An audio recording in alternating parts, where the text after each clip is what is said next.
I'm in British India right now. It feels strange to stand here knowing what's coming. Lahore is still alive with markets, prayers, languages, and families, but by August 1947, this city will become part of Pakistan. Millions across Punjab will soon be forced to choose a side of a border they never drew. Every newspaper stall is packed, and everyone is reading about riots, negotiations, and rumors of a divided India. The British are preparing to leave, but nobody here knows exactly where the new border will fall.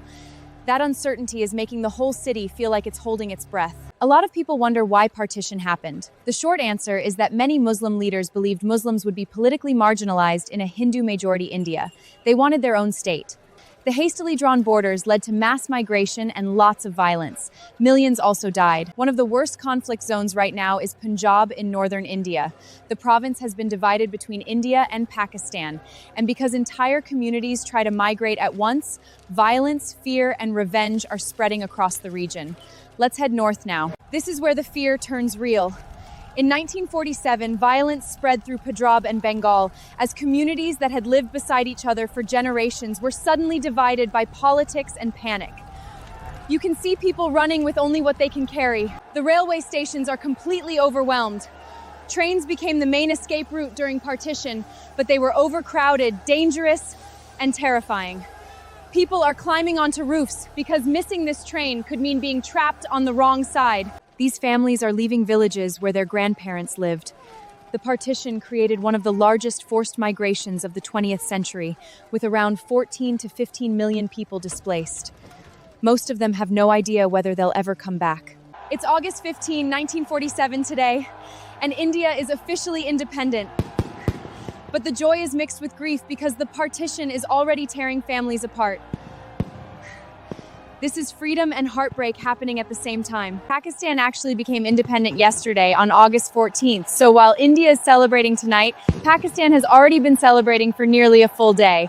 I'm going to try to catch a train to Pakistan. I want to see what the atmosphere is like there, how people are celebrating, and what it feels like to witness the birth of a brand new country from both sides of this historic moment. I have arrived in Pakistan now, created as a homeland for South Asia's Muslims. Here in Karachi, the streets are full of flags and speeches, but refugees are already arriving with everything they own. Experiencing these celebrations is so magical. The Hindus and Pakistanis seem happy with partition. I have moved to Punjab, which is becoming the center of the worst violence right now. Hindus, Muslims, and Sikhs are moving in opposite directions, and the border still feels unreal on the ground. Historians estimate that at least hundreds of thousands died during partition violence. These trains are carrying people across a border that was announced only days ago. Many families were split between India and Pakistan overnight. Every carriage is packed, and everyone here is hoping this journey means survival. I hope so too. I am at a refugee camp now, and by late 1947, camps like this were overflowing. People need food, medicine, shelter, and news of missing relatives. This isn't just a political border change. It's a humanitarian disaster affecting millions of ordinary families. Seeing this camp in person is so overwhelming. Thousands of people are living here right now. I've been hearing so many different opinions about what's happening. Some people support partition, some don't, and almost everyone has a story about what they've lost. Maybe I can find someone to talk to. Excuse me, ma'am, can I ask you something? Are you happy that India and Pakistan are now divided into separate countries? Yes, I am happy that we have our own country and our own future now. But I wish it could have happened peacefully. Too many innocent people suffer. I agree with you. It's terrible. This neighborhood feels frozen in time. In cities like Lahore and Delhi, entire communities were left almost overnight, and new refugees moved into the homes they had abandoned. Partition changed not only countries, but also the memory of every street. These walls are covered with names. After partition, thousands of families were separated during train journeys, attacks, and chaotic border crossings. Every paper here is someone hoping a brother, mother, child, or spouse is still alive. I'm at the new border now, which is being guarded by soldiers, but people are still crossing in huge numbers. The Radford line divided Punjab and Bengal, and many people only learned which country they were in after the decision was announced. That delay made the panic even worse. This village was someone's whole world. Now it's demolished. Across Punjab, violence, empty settlements, destroyed homes, and erased neighborhoods that had existed for generations. The hardest part is that so many survivors never even got to say goodbye. By early 1948, survival is turning into rebuilding. As you can see behind me, refugees are making homes from canvas, brick, scrap wood, and whatever they can find. Some of these temporary camps will eventually become permanent neighborhoods. It's nighttime now, and tonight is for remembering the people who never made it across. Partition's official maps can't show the grief behind every missing name. Families here are praying in different traditions, but the loss they carry feels painfully shared. Now the new governments have to turn their independence into daily life. Both India and Pakistan need offices, laws, ration systems, housing records, and citizenship documents almost overnight. That's a lot. However, it's important to remember that not everything is peaceful everywhere. I'm heading north to Kashmir, a mountainous region that has become one of the biggest unresolved questions after partition. India and Pakistan both claim Kashmir, and tensions are already growing. Partition did not end with the border in Punjab and Bengal. I'm in Kashmir right now, where conflict broke out in 1947, leading to the first war between India and Pakistan. The mountains here are beautiful, but right now they're full of soldiers and fleeing civilians. By January 1949, a ceasefire finally came into effect. Kashmir ended up divided between Indian and Pakistan-administered areas, and that line would eventually become a long-term border that still exists today. For now, the fighting has paused, and I'm heading back to India to see how life is changing after partition and the war. This little classroom might be one of the most hopeful places I've seen. Many children here lost homes, relatives, or entire communities during partition. Now teachers are trying to give them routine, lessons, and a future beyond survival. The markets are reopening now, and it feels like the city is learning how to breathe again. Many refugee families became traders, shopkeepers, and artists after losing everything. Rebuilding an economy started with small counters, cloth bundles, and courage. This shop was started by a family that arrived with almost nothing.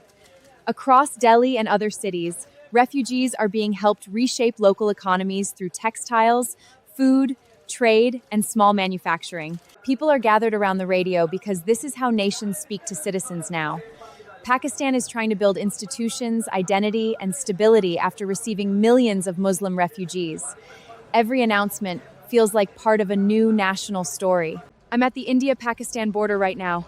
Workers are turning a line on a map into fences, checkpoints, and guarded roads. The Radfold line cuts through fields, villages, canals, and railways.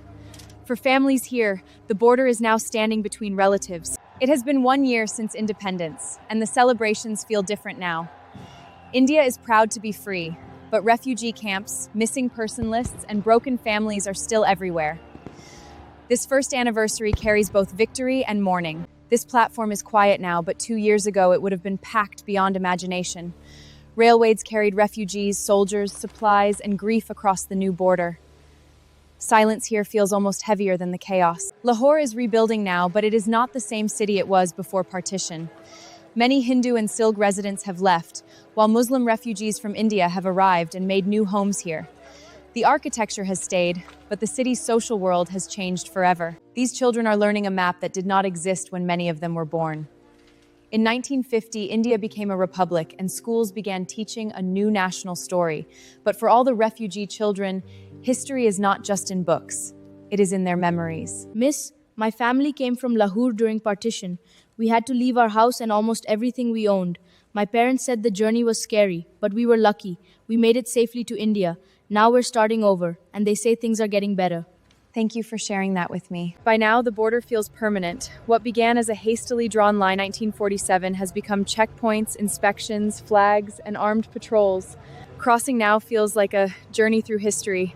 Standing here right now feels quite overwhelming and surreal. These people have come back just to see the doorway one more time. After partition, many homes have been reassigned to incoming refugees, while the original families live across the new border. I can only imagine how they must be feeling. I'm here at the Remembrance Gathering tonight. These candles are not only for people, they are for homes, streets, schools, and courtyards left behind. Partition created two nations, but it also created memories that no border could contain. Everyone here is remembering a place they can't return to. At night, people come together to say what they survived. Some remember walking for days, some remember trains, and some still do not know where relatives disappeared. The stories are told quietly when the children are sleeping. Delhi has become a different city now. Refugee colonies have expanded, markets have changed, and families from Punjab have brought new food, businesses, dialects, and memories. Partition did not just move people, it also remade the identity of entire cities. I am back at the border 10 years later, and it now looks peaceful from a distance. But this land remembers footsteps, trains, carts, fear, and hope. I wonder what the people who experienced Partition have told their descendants about this revolutionary piece of history. Partition was not just a date in 1947. It was migration, violence, survival, rebuilding, silence, memory, and identity. Standing by these tracks, I keep thinking about the millions of people whose lives were divided long before the maps were finished. Maybe you knew some of them? Please let me know.